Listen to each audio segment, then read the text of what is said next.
നമസ്കാരം, ഞാൻ ഡോക്ടർ ശ്രീഷ്മ. നമ്മളുടെ ഇന്നത്തെ വിഷയം പക്ഷിപ്പനിയാണ്. ബേർഡ് ഫ്ലൂ അല്ലെങ്കിൽ പക്ഷിപ്പനി. ന്യൂസൊക്കെ കണ്ടിട്ട് എല്ലാവരും ആശങ്കയിലാണെന്ന് തോന്നുന്നു.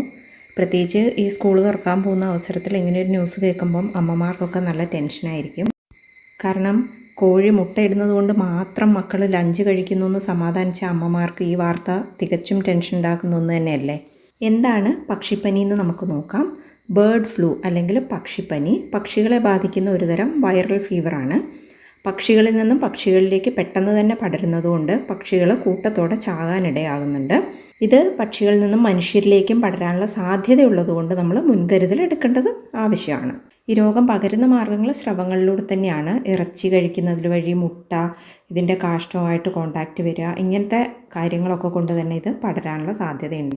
മനുഷ്യരിൽ ബാധിച്ചാൽ കാണുന്ന ലക്ഷണങ്ങൾ തൊണ്ടവേദന, ജലദോഷം, പനി, തലവേദന, ഛർദി, വയറിളക്കം, ചുമ, ഇങ്ങനത്തെ ശരീരവേദന, ഇങ്ങനത്തെയൊക്കെ ലക്ഷണങ്ങൾ കാണാം.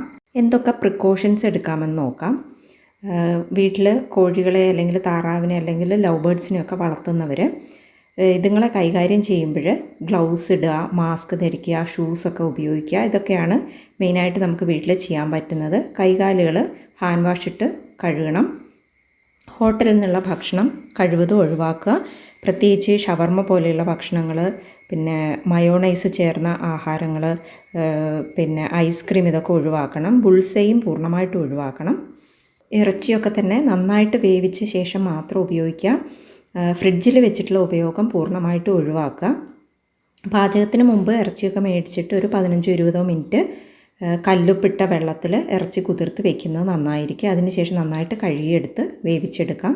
പാചകം ചെയ്യുമ്പോൾ മഞ്ഞളും കുരുമുളകും ഒക്കെ കൂടുതൽ ചേർക്കുക. എന്തെങ്കിലും ബുദ്ധിമുട്ട് തോന്നുകയാണെങ്കിൽ ആരോഗ്യപ്രവർത്തകരെ വിവരം അറിയിക്കുകയും ചെയ്യണം. അവർ പറയുന്നതിനനുസരിച്ചുള്ള കാര്യങ്ങൾ ചെയ്യുകയും വേണം.